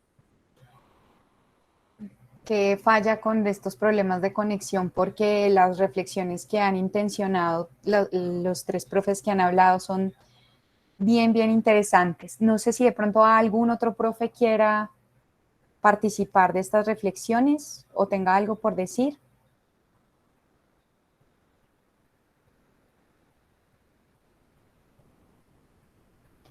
Bueno, me voy entonces a ir como adelantando un poquito. Porque cuando está la pregunta aquí por forzar a los estudiantes a recibir el mismo proceso de aprendizaje para todos, más que, digamos, responder un sí o un no, es precisamente entender, o sea, es precisamente acercarnos a la comprensión de cómo estamos entendiendo esto del mismo proceso de aprendizaje para todos, porque mientras la posición del profesor Diógenes era una muy clara, sí, yo fuerzo a los estudiantes a recibir el mismo proceso, o sea, yo siempre en mi clase hago, en fin, y ya he aprendido de otras cosas, como nos decía, ¿cierto? Pero pues yo la verdad no me pongo con otras cosas, sino que hago lo que ya he planeado hacer. Pero en simultáneo también tenemos la profesora Gloria y la profesora Sandra, que a propósito del tema ya nos comienzan como a abrir un poco el panorama. Porque cuando hablamos de ese proceso de aprendizaje para todos, la profe Gloria, por ejemplo, que fue la primera que habló, nos puso un una situación muy interesante y bueno, que también se compagina con lo que nos decía Sandra, y es lo de la lectura, ¿no? Entonces la profe decía como, yo sé que el hecho de que a mí me guste leer o que me gusten ciertos libros o ciertos textos no quiere decir que también a mis estudiantes, y que yo en calidad de reconocer esto, entiendo que como para otros también puede ser ese el medio, más bien el medio puede ser de otra manera. Fíjense que aquí, y remitámonos a este taller. En este taller, para hablar de lo que hemos hablado, han habido videos, ¿cierto? Ha habido trabajo individual, en este momento tenemos trabajo grupal, y cuando hablamos de procesos de aprendizaje, hablamos de esto, de diversificar la manera en la que acercamos a los estudiantes al contenido. Y en ese sentido es donde yo veo todo un potencial para el profe Diógenes, porque no se trata de, digamos que entonces comenzar a meter que el aprendizaje basado en proyectos o que meter solo porque nos dicen, no, sino es entender cómo ante un mismo tema tengo diferentes maneras de verificar la comprensión de los estudiantes o de acercarlos al conocimiento. Entonces vamos a hacer ahorita un trabajo en grupo, pero luego de tarea van a hacer un trabajo individual, escrito o en fin, ¿cierto?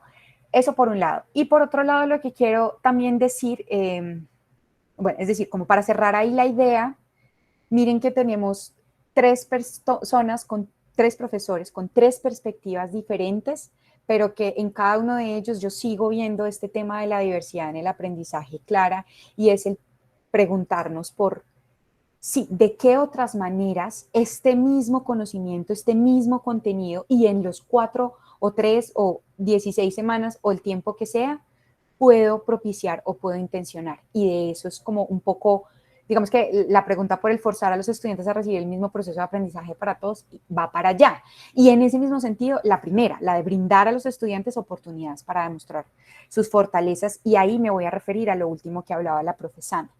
Porque como lo decíamos al inicio, y Sandra nos lo vuelve a recordar, diversidad, la diversidad es multidimensional. O sea, hablamos, o sea, la diversidad de nuestros estudiantes no solo se remite a la diversidad del aprendizaje. Bien lo ha dicho, la diversidad cultural, que trae implícitas hasta otras maneras cognitivas de concebir el mundo. O sea, tienen otras estructuras neuronales a través de las cuales conciben el mundo. Y en un escenario como esos, y yo voy a hablar desde una experiencia de ser observadora, no participante, solo observadora en calidad casi que de etnógrafa, aplicando etnografía cognitiva, y es el asunto de ver cómo, voy a poner un ejemplo, es que esto es una anécdota como observadora. Clase de Constitución Política en primer semestre. ¿Sí? Un profesor cuya estrategia para enseñarlo siempre es la misma: diapositivas y su discurso, no varía ahí, ¿sí? Pero a pesar de que ahí no varía, es muy interesante porque sus trabajos, en algún trabajo les pido hacer una reflexión final sobre la Constitución Política.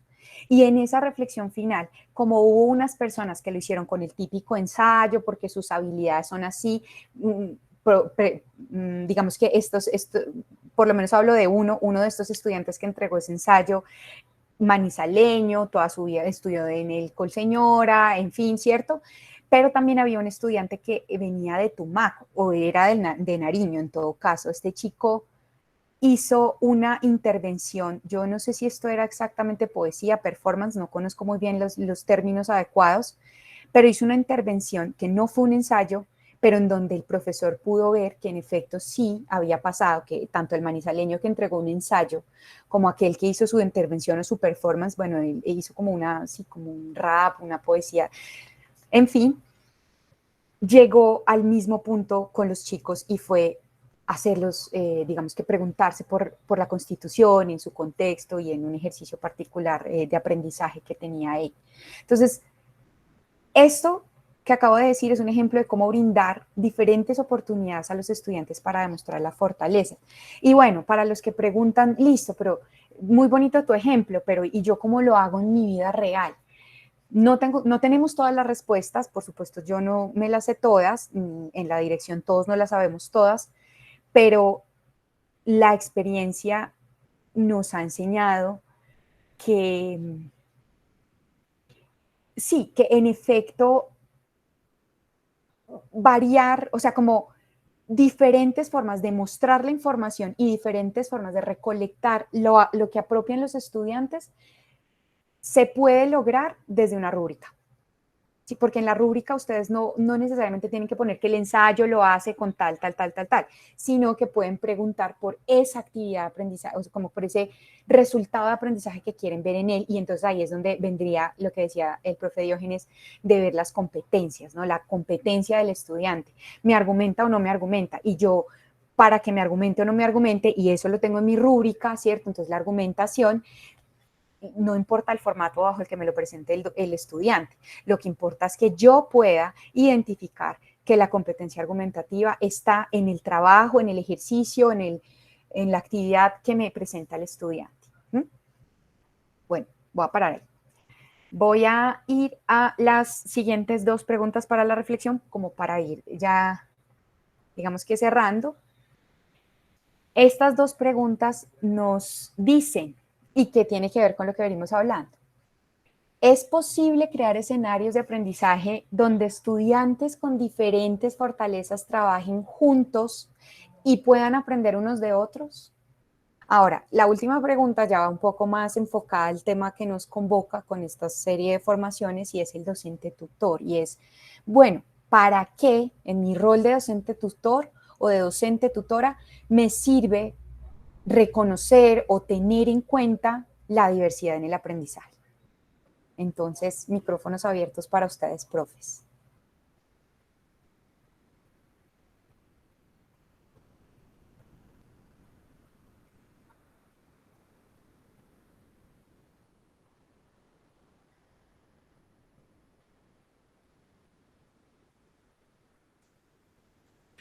Hola, hola, otra vez Diógenes. Profe, adelante. O sea, ¿qué es posible? Sí es posible. ¿Lo hacemos los docentes de la universidad? Sí, muchas veces. Pero resulta que cuando uno tiene grupos, y yo he tenido en la Nacional grupos hasta de 70 estudiantes, viene un problema con la evaluación de eso. El tiempo no da. Entonces termina uno haciendo trabajos de grupos de 5, porque 70 dividido 5 me da cualquier cosa, 15 o 14, lo que dé. Entonces uno es con el tiempo. 14 me gasto tantas horas, a veces tengo que citar estudiantes fuera de clase. Cualquier día yo ahorita estoy en el área de estadística, pero cualquier día yo dicté unos cursos de cálculo, cuando empecé en la Nacional. Entonces yo los ponía a construir unos sólidos de revolución y me tenían que optimizar el volumen, una cantidad de cosas. Los estudiantes quedaban muy contentos, pero había que hacerlos venir un sábado a sustentar eso. Y entonces aquí hay un problema de tiempo, ¿sí? Para mí es de tiempo. Un curso está limitado a 64 horas, más los estudiantes no solo tienen el curso de uno, el estudiante tiene 4 y 5 cursos, hay estudiantes que trabajan, hay estudiantes que viven lejos y no se pueden reunir, hay estudiantes que no tienen el pasaje para reunirse con los compañeros. Entonces a uno le dicen, profe, es que yo vivo en el tablazo y no puedo, o sea, que usted me puede poner el trabajo a mí solo, y empiezan las cosas a fracasar. Entonces esto es muy complejo, como alguien ya lo dijo, es muy complejo. Gracias. Gracias, profe. ¿Alguien más? Sí, Aura. Nosotros hemos tenido una experiencia positiva en ese sentido en las asignaturas interdisciplinares que hemos generado desde la Escuela de Arquitectura y Urbanismo ofertadas a la sede. En Cátedra Novus hemos tenido un promedio de 100 estudiantes. Ahora en la virtualidad en este semestre no es tan alto, pero hemos tenido más de 100 incluso. Y conformamos equipos interdisciplinares. Es una condición que deben juntarse de todas las carreras que sea posible. Equipos de 5 o 6 personas. Lo que hemos visto es el trabajo a partir de roles. Entonces es muy importante ver como cuál es el que organiza, el que está haciendo la parte de logística, hay uno que indaga, entonces es como repartir unos roles entre ellos para que haya, digamos, trabajos grupales con responsabilidades individuales. Eso nos ha funcionado. Es interesante ver cómo se complementa y precisamente como pedirle esa riqueza a cada uno y no intentar llevarlos a todos a que tengan las mismas competencias. Entonces, por ejemplo, cuando hemos abordado temas tecnológicos con empresas, había personas que se sentían como fuera del lugar. O sea, cuando estaban los estudiantes de gestión cultural al inicio del semestre con las empresas, en este momento estamos trabajando en aula solamente por la virtualidad, pero ellos quedaban como, no vamos a tener nada que hacer. Y resulta que esto se va construyendo un relato precisamente de cómo esa propuesta de solución para una empresa que tiene un problema, eso hay que construirlo y hay que contarlo, y culmina el semestre con un pitch, y los que tenían esas habilidades comunicativas eran los estudiantes de gestión cultural, jalonaban ese proceso en los demás. Incluso se ha generado empleo, vinculación de los estudiantes de arquitectura, de gestión, de ingeniería, ha desembocado, pero fue una sorpresa para ellos y para los compañeros de la Universidad Nacional, como las habilidades que tenía la gente desde gestión cultural, que yo creo que así como el cable está aislado y los estudiantes de arquitectura son como una isla, gestión cultural también aparece como una cosa extrañísima en la sede, y no hemos entendido la riqueza que hay ahí. Nosotros en este relacionamiento externo con comunidades y con empresa, digo, necesitamos más estudiantes de gestión cultural, ¿sí? O sea, necesitamos, si vamos a trabajar en como unas tendencias en la cultura organizacional, en las empresas, es con ellos. Si vamos a trabajar retos internos dentro de la universidad con las dependencias, necesitamos gente de gestión cultural. Entonces también yo creo que esos escenarios van más allá del aula, es también como favorecer el intercambio desde distintos campos del conocimiento, porque somos como unas islitas, o sea, los de estadística, los de matemáticas, es como, sí, entonces el otro no concibe ese universo. Con NOVUS fue muy especial, tenemos 8 cursos interdisciplinares, pero NOVUS, al tener esos retos de empresa, los estudiantes de ingeniería química querían cancelar. O sea, en la primera sesión del primer semestre ellos decían, y no hay un laboratorio, ¿nosotros qué vamos a hacer? Pues vamos a hacer de todo. Entonces trabajamos todo el semestre juntos, pero yo pienso que parte de esto es que estamos muy encasillados en nuestras disciplinas, en nuestro campo, en nuestro pedacito, y es eso, como es una presión en el semestre, sí hay tantas horas y tengo que como cumplir este programa, y en relación con eso hemos visto la saturación de las mallas curriculares, o sea, de clases 6 de la mañana, 1 de la tarde, entonces decimos, venga, pero ni siquiera nos podíamos ver entre nosotros. Ahora la Escuela de Arquitectura lleva 2 años en que ha liberado la franja los miércoles por la tarde. Los estudiantes pueden hacer actividades culturales que al principio no se les ocurría. O sea, el primer año hubo que acompañarlos porque ellos no sabían qué hacer con ese tiempo libre, digamos. Y los profesores no nos podíamos reunir porque teníamos siempre clase alguno tenía clase a la misma hora. Entonces, pienso que toca como mesurar, porque estamos trabajando en cantidad y no en calidad. O sea, es como, tengo que evacuar esto, tengo que sacar esto, y es como un checklist, pero donde eso, si un estudiante llega llorando a clase, no se puede parar. O sea, hoy es el contenido de la semana 14 y vamos para el final. Entonces, ahí hay como mucha tela para cortar. Gracias, Aura. Gracias, profe. Gloria, ¿alguien más quiere participar de estas reflexiones sobre las 2 preguntas que tenemos allí en pantalla?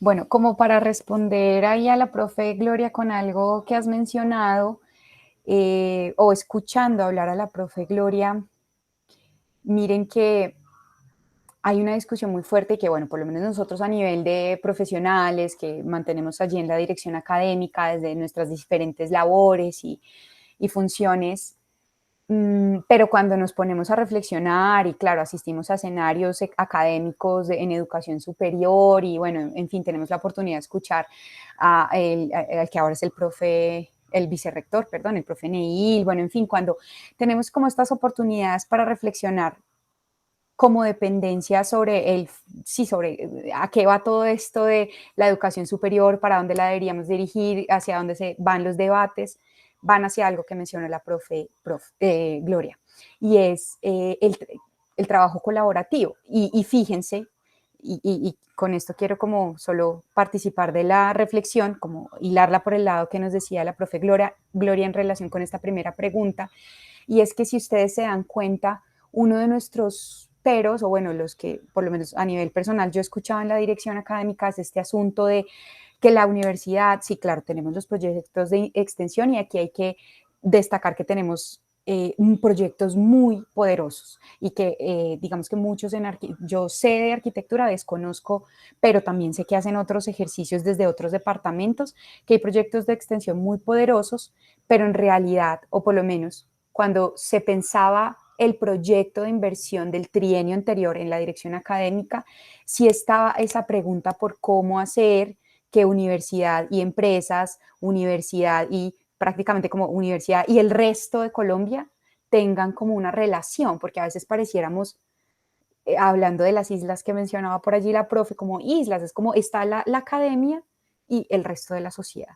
Y entonces, tal vez esta reflexión que hacía la profe sobre el trabajo colaborativo, sobre intencionar trabajos en grupo en donde cada quien tenga la posibilidad, por un lado, de mostrar para qué son buenos, como bien lo denotaba la profe con el caso de los estudiantes de gestión cultural, también es cierto que este tipo de ejercicios van a servir para el desarrollo de esas habilidades no necesariamente cognitivas o disciplinares, pero que van a ser igual de necesarias para estos tiempos modernos que están clamando a todas voces la colaboración, el trabajo colaborativo. Y la pandemia ha sido un muy buen ejemplo de esto, porque a muchos, y sabemos de experiencias de docentes de nuestra sede, que gracias a la pandemia o pues a que la vida ahora es a través de una pantalla, han logrado establecer o se han logrado unir a redes colaborativas de aprendizaje en temas, pues ya ahorita no recuerdo, pero es una experiencia que un profesor nos contaba.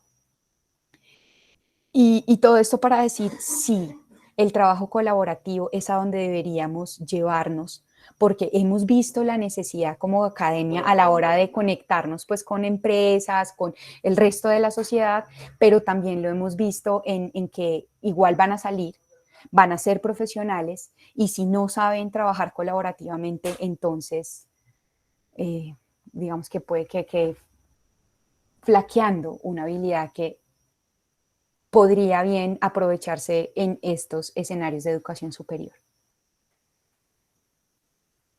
Bueno, entonces yo creo que vamos a seguir, los voy a invitar a que vayamos otra vez al Jamboard y nos ubiquemos en el tablero 4 para hacer una reflexión final.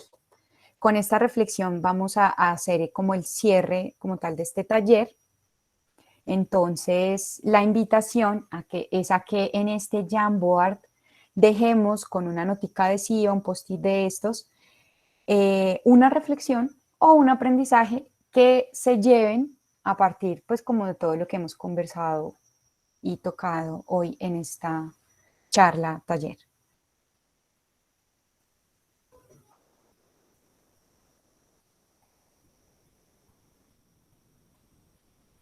Yo les comparto el link nuevamente. Ahora ya se los acaba de compartir. Ah, listo. Ah, verdad. Gracias, Angini.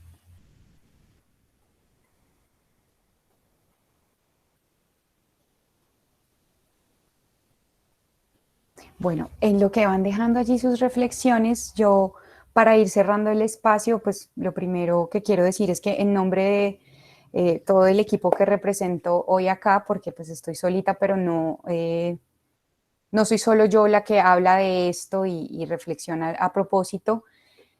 Queremos darles las gracias como sistema de acompañamiento académico a todos los que hoy han estado acá, nos han escuchado, han participado y particularmente para los profes, para hacer este cierre como de manera lo más completa posible,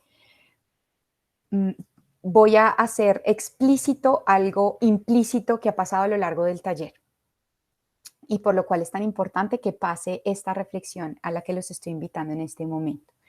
Y es que ahora que en un momento que lo puedan ver, Si se fijan en el tablero 5, lo único que he puesto allí es explícitamente el ejercicio que quise promover, pedagógicamente hablando, con este Jamboard. Este es un ejercicio metacognitivo, se puede aplicar en cualquier momento, en cualquier circunstancia, es una estrategia más. Y es pues la estrategia llamada KWL, que pues simplemente son las iniciales de las palabras know, want, learn, o pues saber, querer y aprender. Y lo que quiere decir es básicamente que aquí, y a propósito del tema de los presaberes o de los conocimientos previos, podemos aplicar con los estudiantes siempre en cualquier pues, ¿cierto? En cualquier clase o en cualquier sesión que tengamos con ellos, en donde al principio les vamos a preguntar qué saben o qué quisieran saber o qué tienen en la cabeza sobre el tema que les van a traer, y al final cierran con un aprendizaje. Si ustedes se devuelven en todo el Jamboard, el tablero 1 habla por las primeras dos, ¿cierto? What I know y what I want to learn, ¿cierto? Que sé y que quiero aprender. Y el tablero 4 es lo que aprendí o lo que me llevo de la sesión. Y eso también les puede ayudar a ustedes en esos procesos de acompañamientos. Simplemente quería hacerlo explícito, no está de más, como a manera de tip en pedagogía. Y pues finalmente mostrarles las referencias. Si ustedes desean, les compartimos esta presentación. En las referencias pueden ver no solo de dónde salió todo lo que hemos construido, todo lo que les hemos presentado hoy, pero también allí están los enlaces a los videos, por si alguien está interesado. Igual, de todas formas, los voy a compartir por el chat en este momento. Este primer video es en realidad el segundo que vimos, el de Michael Merzenich, y este segundo link es el video de María Laura de la Barrera, el primero que vimos.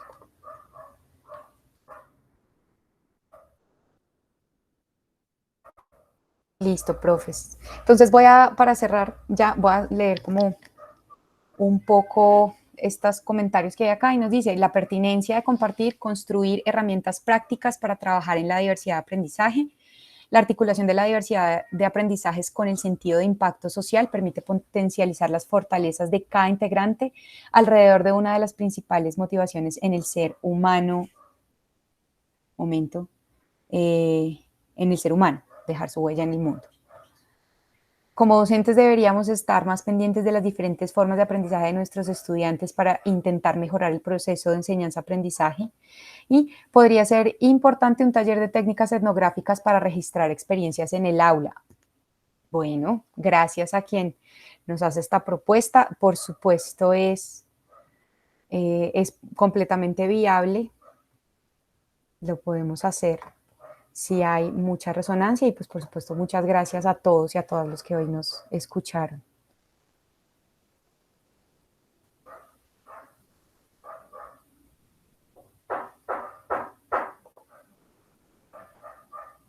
No sé si alguien tiene algún comentario adicional, ¿no? Para cerrar. Auri, bueno, por mi parte agradecerte yo creo que es una invitación, una provocación, ¿no? Para seguir profundizando sobre el tema y llevarnos también a través de la experiencia a hacer este proceso de reflexión, ¿no? Que constantemente pues caracteriza la condición del ser humano y que básicamente es, yo creo que uno de los pilares de la docencia, ¿no? Generar esa capacidad y esa sed de estarse preguntando constantemente por el mundo. Entonces, muchas gracias por el espacio. Concuerdo, el profe Diógenes está escribiendo que quedan muchas cosas abiertas. Creo que sería demasiado ambicioso abarcar todo en una sola sesión. Y de hecho, ahí surgen propuestas muy interesantes como para dar continuidad a este tipo de espacios. Desde Bienestar Universitario, bueno, la profe no se pudo conectar, la profe Rayen, nuestra directora, pero manda muchos saludos. Nosotros pues estamos también apoyando estas iniciativas, entonces recordarles que la próxima sesión que tendremos, hablaremos un poco más. Vamos a nombrar un poco de la ruta, pero también cómo aterrizar ese concepto a veces, o esas situaciones de género donde de pronto también generan muchos cuestionamientos de, bueno, ¿yo qué tengo que ver con esa ruta? O a mí eso en qué me impacta, ¿cierto? O cómo inclusive yo a través de mi rol docente puedo generar esos procesos de reflexión, así yo sea de las ciencias duras, pero a través de lo que decía el profe Diógenes, creo que era también cómo aplicar ese conocimiento a una problemática social, ¿no? Que implica muchísimo conocimiento, pero creo que por lo menos para mí una de las mayores reflexiones que nos deja el día de hoy es cómo nuestro sentido de servicio, que todos lo tenemos de una u otra manera. Servir no es siempre el que va y brinda alimento, ¿no? Hay muchas maneras de servir, pero definitivamente creo que hacer ese clic con lo académico, con esa vocación de servicio que todos tenemos de alguna manera en diferentes ámbitos, pues es un gran reto, pero también un primer acercamiento para potencializar esa diversidad en el aprendizaje. Entonces, invitarles a la próxima sesión y pues a ti agradecerte por la dedicación. Liz, porfa, ¿nos recuerdas la fecha de la próxima sesión? Sí, claro. Y el tema, porfa, para es poner el viernes 20 de agosto, también de 8 a 10 de la mañana. Terminaremos pues así también un poquito antes. Y vamos a hablar un poco más sobre la ruta de atención, muchos mitos también que se generan alrededor de esta temática. La idea es que también podamos intercambiar muchas reflexiones, percepciones e inclusive si encontramos propuestas como las que les hicieron el día de hoy, entonces les esperamos. Gracias, Liz. Y gracias a todos los asistentes, profes. Muchas gracias. Muchas gracias a ustedes por el espacio. Sí, muy interesante, atentas para continuar y muchas gracias. Qué rico compartir esto, que es un sentir de todos nosotros, una preocupación también por nuestros estudiantes y por querer mejorar. Muchísimas gracias, les mando un abrazo enorme. Bonito día. Igualmente, profe. Gracias, igualmente. Feliz día para todos. Hasta luego. Muchas gracias, feliz día para todos. Gracias. Hasta luego, muchas gracias, que estén muy bien. Profe Gloria, un gusto. Igualmente. Ya me aprendí la voz de la profe Gloria. ¿Ya tienes la cara o no tienes la cara de la No, voz? espérame que como estoy... claro, la profe Gloria. La profe Gloria Hoyos. La profe Gloria Hoyos, exacto. Me hubieran dicho el apellido y todo. Ya voy a parar la grabación. ¿La paras tú, Diana?